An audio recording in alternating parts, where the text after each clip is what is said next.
I'm sorry your wife didn't make it. On the bright side, neither did your child. I jogged down the office steps, unable to take the elevator. It was taking too damn long, and I didn't have time to spare.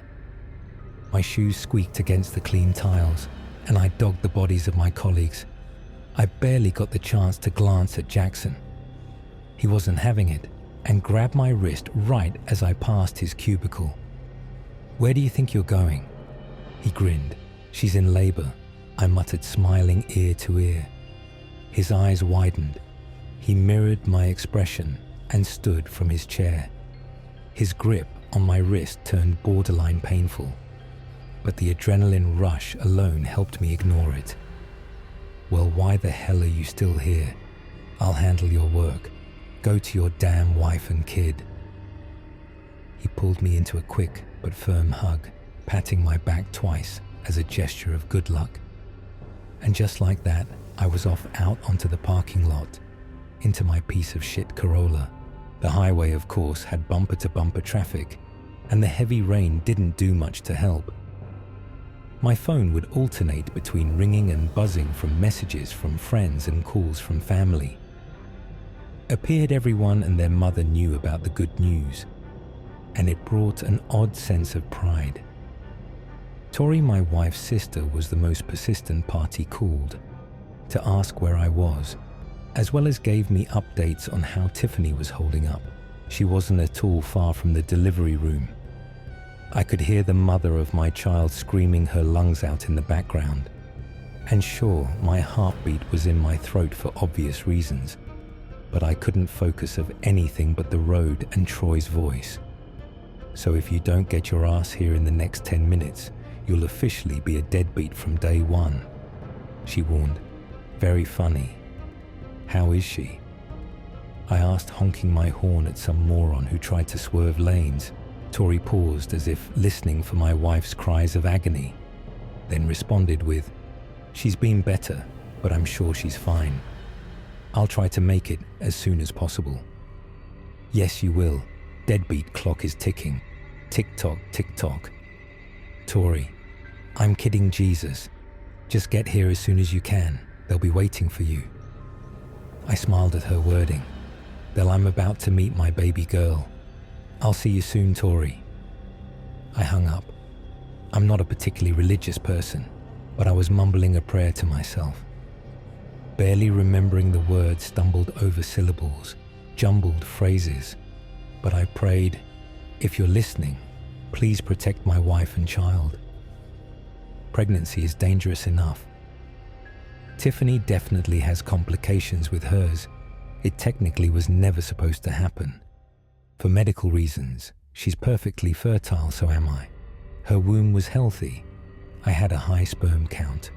Everything pointed towards us having a child sooner rather than later. Then a new strand of COVID hit, with its own rules and expectations. No masks. Nothing like that. It didn't even infect most of the population. Those it did infect, for some reason, they were advised not to try for children. That's it. We strongly advise you not to have biological children. I was infected, and we abstained for 5 good years because we feared for the safety of our child. Our baby's health came first.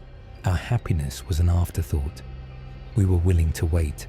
However, eventually we decided it's been long enough. Other variants of the virus are long gone from our bodies by now. This one can't be that different. We got tested. We were clear. And we tried for a baby. It happened quickly, as you can imagine. And Tiffany was pregnant, ready to face months of doctor's visits and strange cravings, very strange cravings, making my drive to the hospital, stepping out and running to the front doors. Finding Tori and hugging her in celebration all the sweeter, we stood and paced in silence as more of our family started showing up. My uncle and Aunt Mary and Kyle, with a few of my cousins. My granddad also turned up. All of them had this palpable buoyancy, as if struggling to stay in place, and I was no better. Tiffany's screams had died down. She was quiet, and that gave me a bit of relief. Selfish, I know, but it does hurt to hear someone you love so deeply in pain. But at any point by then, they'd call us in to meet the newest member of our family. Well, they certainly called us, and I listened. I stood with a vacant stare, tuning out more screams. Only this time from the outside. This time I could see the faces around me distort in agony, feel the hands grab my arms and pry me every which way, as if wanting an explanation from me. A husk stood next to trembling bodies. I never moved. I never spoke, because there was nothing to say. It wasn't a sense of grief or anything of the sort, because grief implies you'll move on to the next day with the knowledge of loss. As far as I was concerned, the world ended the moment those words left the doctor's mouth. They explained the complications. They explained what went wrong. They didn't get a chance to actually hammer in the final nail. We did everything we could. By this point, their wailing had completely drowned her out. My eyes did follow the figure under the white sheet. White as snow. My Tiffany would sing out of tune. She would leave dishes in the sink that would drive me insane. Ironically, she hated a messy space. We'd watch terrible 80s movies and talk about cheesy romance books. She was obsessed with. She had 2 left feet and a wild mind. She had ambition, grit, the most stubborn woman I'd ever known. All of that doesn't begin to describe my Tiffany, and she was simply reduced to a body on a gurney, a number to tally. A tragic statistic, a failure in modern medicine. She doesn't move, she doesn't speak. She gets rolled away, a pile of bones and flesh. A mind that I adored dormant, and a heart that I inhabited still, resting beatless. Our family does ask to see her when she's stored. They can't allow her to rot. So will you be able to spare a moment? I heard a question, because questions still matter. Life is still happening around me. It hasn't just stopped. No questions still matter. And I needed to answer. Of course, I rasped. I'm sure I looked psychotic, unjustly stoic. Truth is my body wouldn't react. I'm not proud of it. But I followed the steps of the medical professional through the hospital. The cries and confusion of my family fading down the hall. They hate me for sure. I'm responsible, aren't I? Maybe Tiffany didn't even want a child. Maybe she did it just for my sake. Maybe she'd still be a Lee. She'd still be here if I never asked us to take that step. I stepped into the elevator, stood by the doctor. I'm sorry again, she muttered. I nodded. I'm still supposed to walk out of this hospital. After whatever she needs me for, I have to face the pavement, the clouds, the cars on the highway. I have to make dinner, wash dishes, clean our home, sleep. Wake up, eat, breathe. I still have to exist after her. I have to plan her funeral, write words befitting a goodbye, watch her get lowered. Her ravenous soul, long gone, her body trapped in a wooden coffin.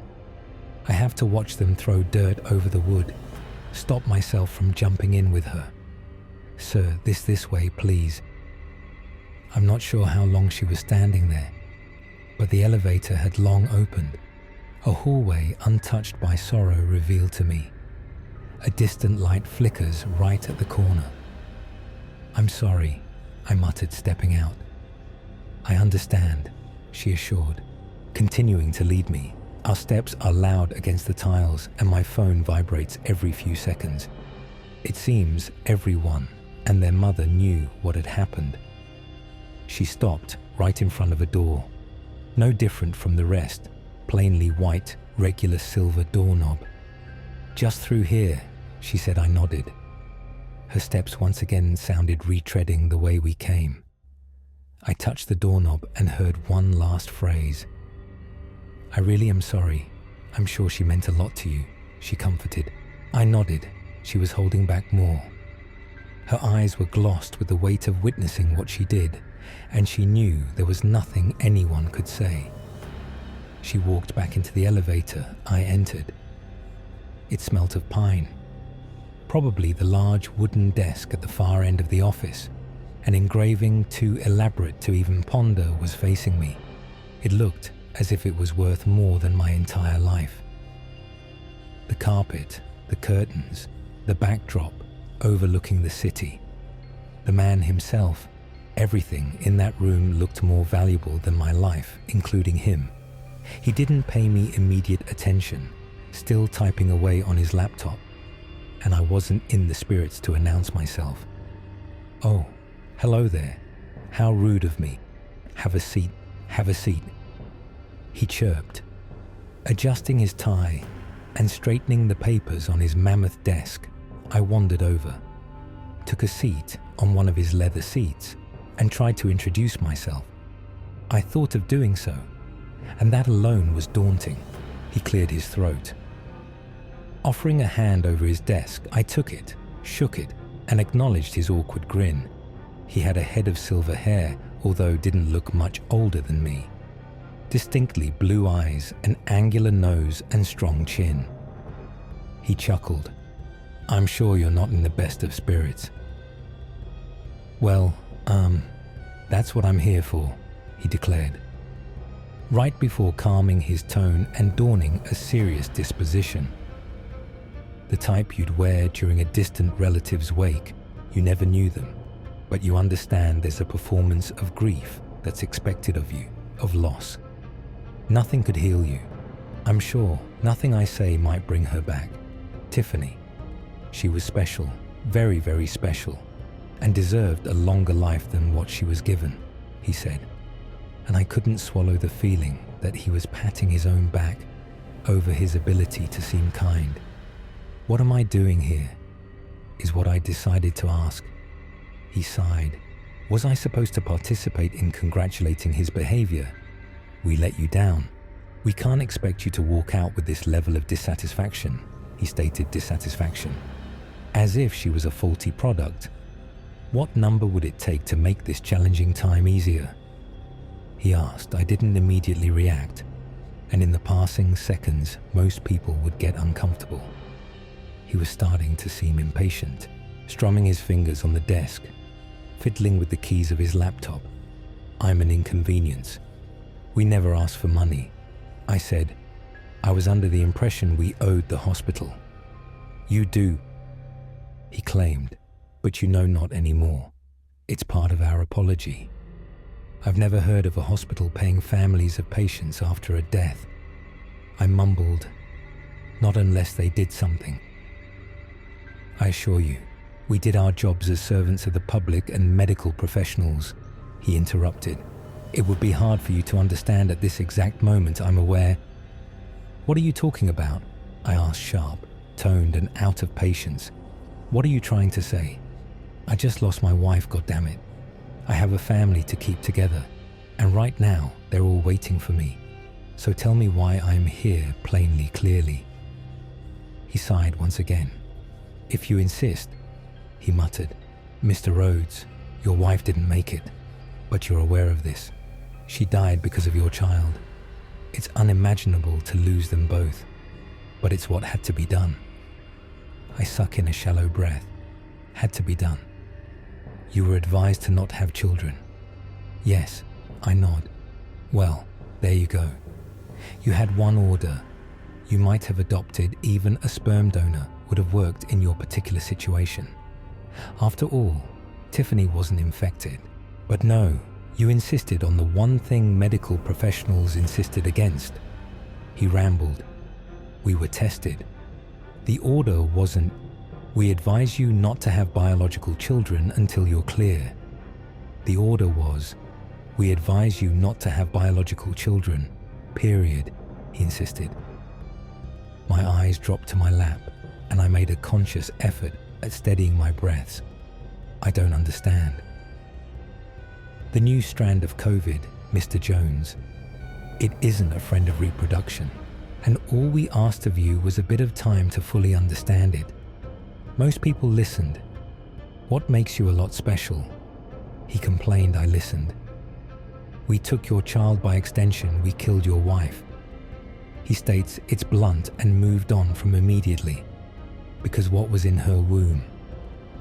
Whatever it was a biohazard at least, and at most, what people would assume is God's punishment for human depravity. We couldn't let it out yet.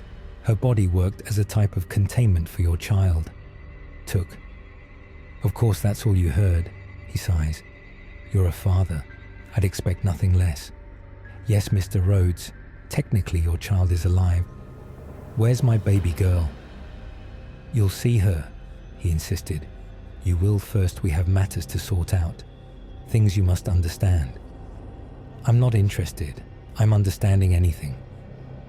I stood, and it took him off guard, but he quickly regained his composure. I want my daughter. You won't get her regardless, but you'll see her only if you sit back down and listen. He ordered, completely cold. His veneer of empathy no longer served him, and it ate at my pride. But I sat watching him push a piece of paper towards me, along with a pen. Non-disclosure agreement. What I tell you stays here. But, do you want to see your daughter or not? I griped the pen and scribbled my signature on the dotted line, sliding it back to him. Here, now say your piece and take me to my daughter. He nonchalantly filed the document in a folder. It became the latest copy in a mountain of them. My stomach churned at the thought of me being just another loose end in whatever they're doing in this institution. How my family was just an unfortunate part of their jobs. Did you have a name in mind? He asked, storing the folder in his drawer. Why does that matter? I bit. She's not dead. There was no point in giving her a name when you thought you were going to have to bury her soon. Now you know she's still alive. A second chance, name her, he said, typing something on his laptop. Bella, I whispered, barely believing the first name that came to mind, Bella Rhodes. Why? He asked, clearly curious. It was my mother's name. We weren't close, but why am I telling you this? Just say what I need to know. I insisted. He turned his laptop around, showed me the screen, and he spoke. But my attention doesn't falter from the glow of the video I'm witnessing. It had a friendly, almost salesman tone of voice. Diagrams of human anatomy in an art style reminiscent of 10th grade biology. So you've slipped up and had offspring, despite your many warnings against it. It happens more often than you'd think. Believe me, the voice said. Stock images of happy families flashing across the screen, cooking in the kitchen, walking in the park. I'm not here to judge you over your blatant disregard over your children's well-being. I'm also not here to tell you that this is most definitely your fault. I'm here to tell you the results of your decision. So sit back, grab a snack and pay attention. My eyes shifted to the man across from me. He wasn't even paying attention, sorting out his own paperwork. So I looked back to the screen now, showing the human anatomy. For the last few years, we as scientists have been scratching our heads over COVID-19, a virus that seemingly mutated out of nowhere. But ultimately, we did find a way to counteract it, vaccinate it, and as nature tends to do, it evolved, mutated. Again, this strand is much more picky with its victims. We do not know what characteristics make you the most likely to be vulnerable. You just are. Now, what exactly happens to your body? Well, we don't know. The virus seems to hide itself pretty well, blending into your juices as if it was always there, like your brown eyes or curly hair. It spreads like an STD, and its ultimate effects are more or less not too far from 1-2, depending on how you look at it. I swallow my building discomfort at the imagery. A pregnant woman with something inside her that wasn't a baby. It stays dormant, but something about your hormones during pregnancy agitated the little bug, and it latches on to the most vulnerable cells in the body. The hosts, yes, but more so the fetuses. It digs into every bit of their DNA and remodels the entire thing. It would be remarkable if it, didn't create monsters. Here's some neat examples. I didn't get the chance to close my eyes, videos flashing, quick succession. And after I saw the first, a baby normal in most ways, but its face, its mouth is lined with rows and rows of jagged teeth. Its lips are swollen, curling back into its whole face, red and throbbing as the tongue sort of wanders its immediate area. That very tongue is deformed by bumps and is as long as an adult hand scraping its face, as if having a mind of its own. The poor thing cries in a drawl, a painful rasp. After seeing that, there was no point in covering my eyes for the rest, and there was plenty more. I'm sure you've seen enough. So our job here, it's quite simple really. We do our best to convince the infected to not carry on their now permanently tainted genes. We could just ban them from reproducing, but human rights and all that. Besides, we outlawed abortion years ago. Didn't think that would bite us in the arse, huh? There's not much we can do without causing a panic, except warn everyone who gains the new strain of COVID and capture the offspring of those who don't listen. I felt hot tears in my eyes, and the screen was a glowing blur at this point. My breaths were ragged, clawing at my throat. So best of luck to you, and I am sorry if your bundle of joy ended up with a thirst for human blood. Sucks. I know, thankfully, we'll deal with the consequences of your completely avoidable actions for you. Have a great day. So think of it this way, he muttered, closing the laptop. Your wife didn't make it. On the bright side, neither did your child. I want to see her, I whispered. He looked at me with a visible confusion. Huh, that's a first. Usually parents take their check and go running for the hills after the video. I want to see my baby, I repeated. Why, I wasn't sure. Maybe because I'd lost Tiffany, and Bella was the last piece of her that was still alive. As twisted as my baby girl may be, I want to see her once. You realize it's not the bodily quirks that are the problem. It's that these fetuses are actively bloodthirsty. He deadpans. Please, just take me to my daughter, I'd plead. And for a moment, I swore there was a glimmer of actual empathy in those cold blue eyes of his. Then he stood. Fine, then follow me, is all he said, walking around his desk, then out of his office. I followed down the hall into the elevator. He didn't press a button. He pressed a certain sequence of them. 1, 91, 3, 89, 6, 7. And the elevator reacted, closing its doors, and going down I sniffled softly, keeping my tears to myself. I guess I'd only had so long, until it really started to dawn on me that Tiffany wasn't coming back. He stood not acknowledging my quiet whimpers, and I appreciated it. I was too weak to be mad. I was too broken to try and attack the man that took everything from me, and he pitied me enough to not watch as I sobbed. We descend past the ground floor, past the basement.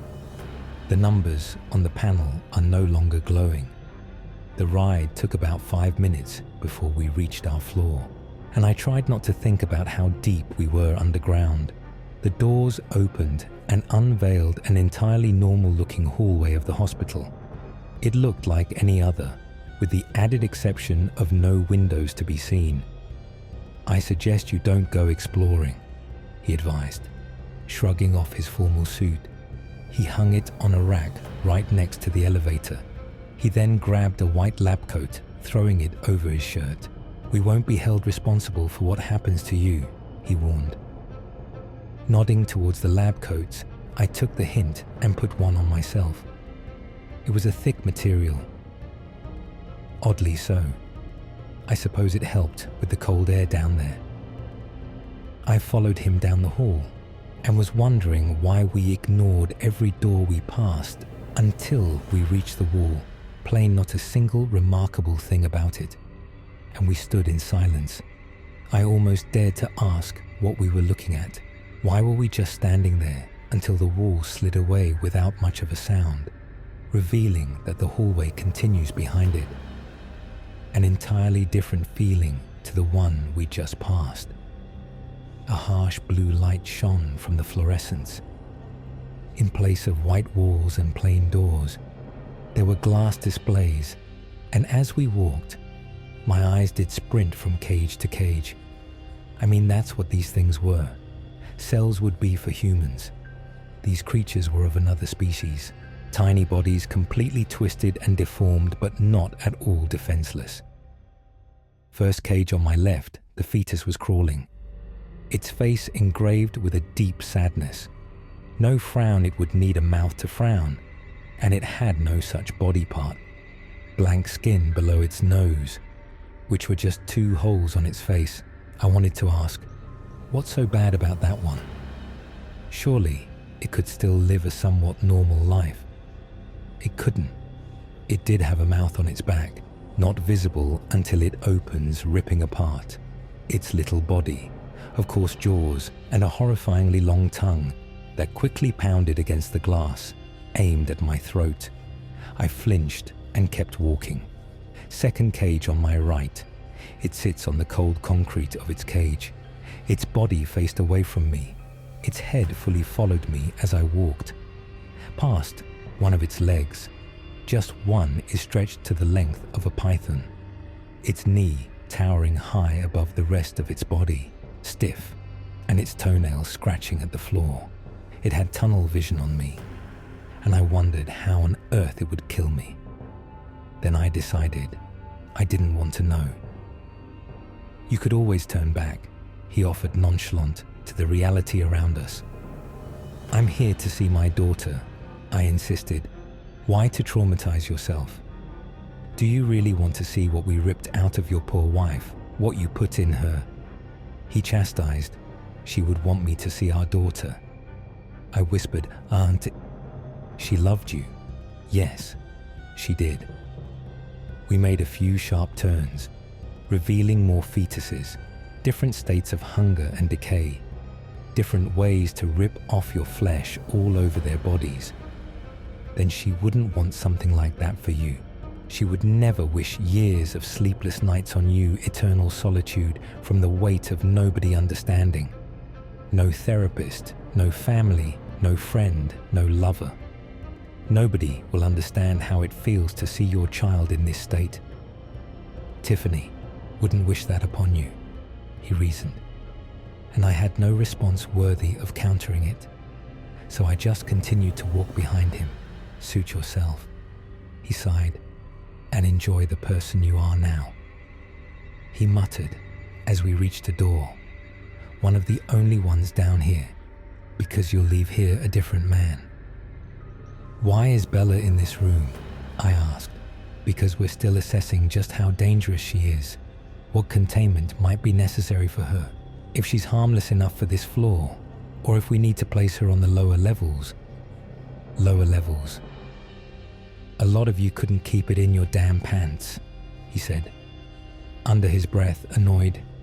Do not interrupt the doctors. You're here to see your daughter, nothing more, is the last thing he said, opening the door. We stepped in, and I immediately felt my fists clench. Adrenaline, once again, flooding my veins at the sight. The room was coated in streaks of red, bodies laid in awkward positions, a gurney tipped over at the center of the carnage. I accepted it damn quickly. That Bella is not my innocent little girl. She's something else entirely, and I needed to live for my wife's family, for what's left of mine. They couldn't lose us both in one day. I'm not sure what was going through his head, but I was deciding what we were up against. She's obviously free. My eyes go from one corpse to the next. How one had its head in its own hands propped up against the wall. It was on purpose. She's smart. The next few corpses were laid on their back, their innards completely scattered around them in red ropes. With almost the exact same technique, she can kill multiple people at once, and she is efficient.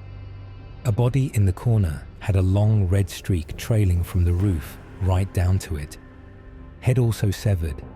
He was picked up injured mid-air and slid down.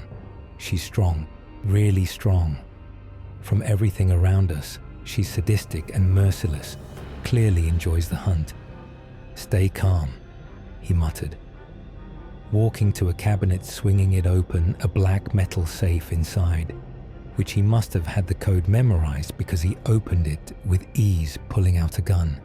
You're not gonna kill her, I said. He raised an eyebrow. Her or us? We can't all make it out of here. We can try. I took a step towards him.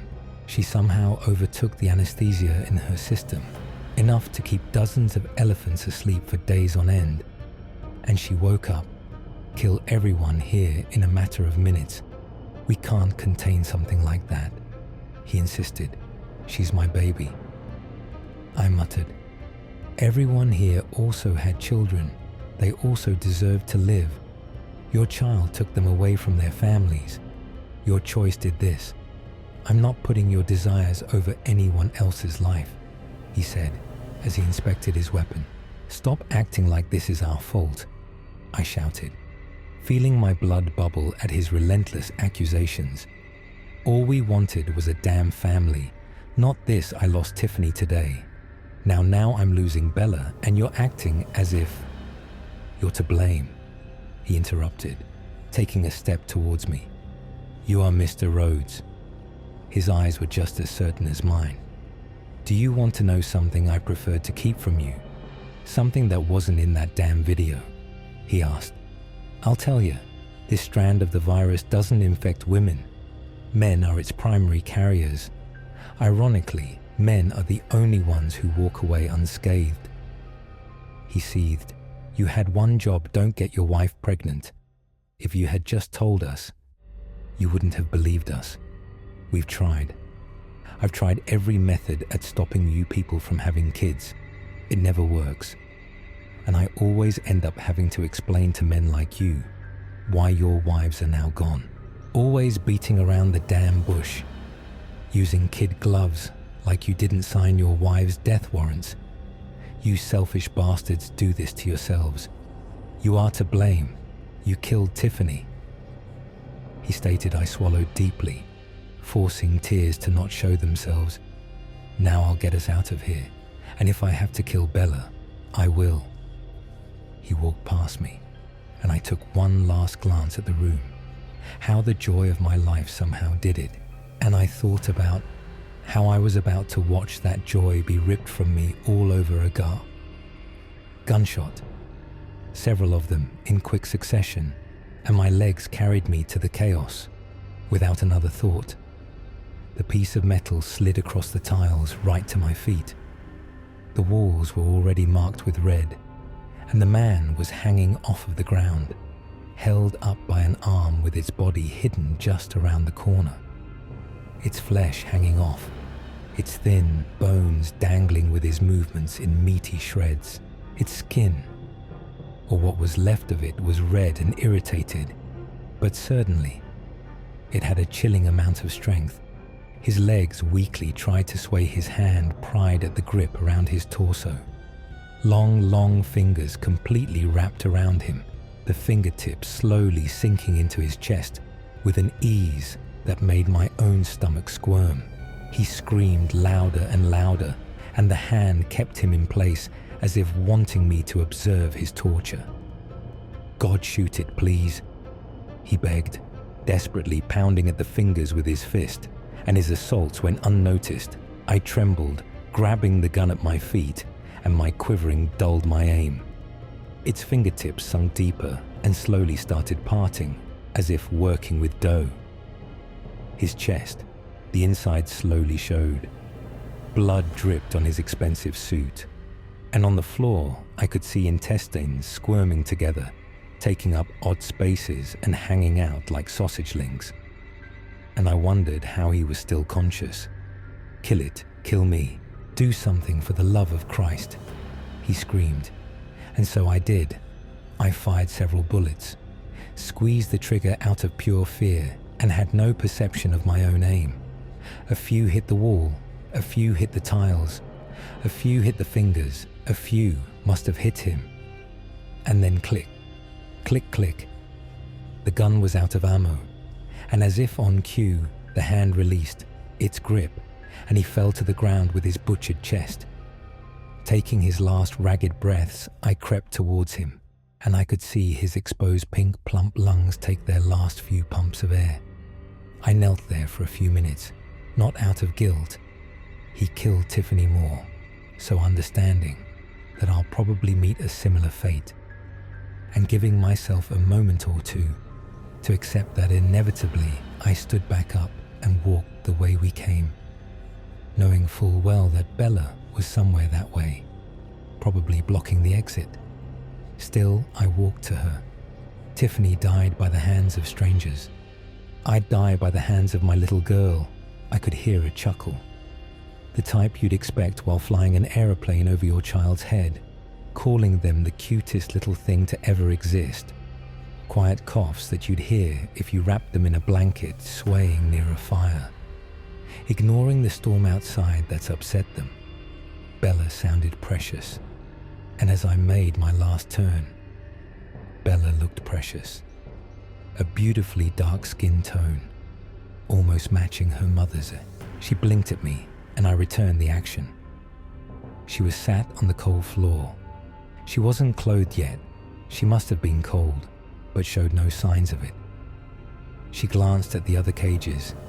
She glanced at me and tilted her head, made a sound that any baby would make in an attempt to speak. I walked to her, catching glimpses of the cages I passed, and how the little prisoners hid most of their more frightening features, how they crawled and sat and wailed as if no different from any other child on the surface. It broke my heart that I knew this wasn't true. A few steps from Bella, I look into the eyes of the last love of my life. "Hey, baby girl," I whispered. Not knowing what death wish had taken over me, I knelt, I reached for her, and she let me cradle her in my arms. She was covered in blood, but her skin was soft to the touch. She gently kicked and gripped in my grasp. I was crying. She was completely calm, and that irony wasn't lost on me. I couldn't take her, I knew that. But for a moment, for a flicker in her honey brown eyes, I saw Tiffany holding her all the same. I saw her upset with me over being stuck in traffic. Her and I bargaining over diaper duty. I'd take up even more of the housework so she could focus on raising our happiness. And I'd take over when the little one wears her out. Our Bella would be a handful, I knew it. I'd never get the chance to have it. Complaining about it, to miss it, once she was grown and gone. I let out a breath and lowered her to the cold floor. "Bella, I can't take you. You're dangerous," I whispered. "And it's not your fault, baby, it's mine." She blinked at me. "You'll be just fine, you." I noticed the streak of blood leading right to her. "You don't need me, not to protect you, that's for sure." She couldn't understand me. She chuckled just out of being entertained by Daddy talking in a funny voice. A trembling, weak voice. "I have to look out for your cousins, for everyone in our family.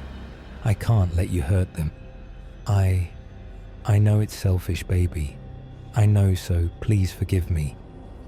I didn't have any reason to think she'd let me live, that she'd allow me to walk to that elevator, watch the doors close, as her form faltered.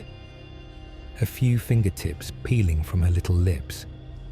I rode the elevator up for 5 long minutes, watching the buttons eventually started to glow, until I reached the ground floor. I wandered the hospital, right out of the doors, into the parking lot where the rain had started to pour. I sat in traffic, watched as some moron switched lanes and caused more chaos. I parked in my front yard, walked into my home. I slept. I woke up. I slept. I woke up. I cleaned the house, took out the trash, trimmed the lawn, and went to work. I made funeral arrangements. I watched Tiffany's body get lowered. I didn't jump in. I read the cheesy books on Tiffany's nightstand. I watched the horrible 80s movies I loved. Once I talked with colleagues, finished spreadsheet after spreadsheet. I answered questions because questions still mattered. Life went on. The world went on. So I had to do the same. Somehow, I had to be okay.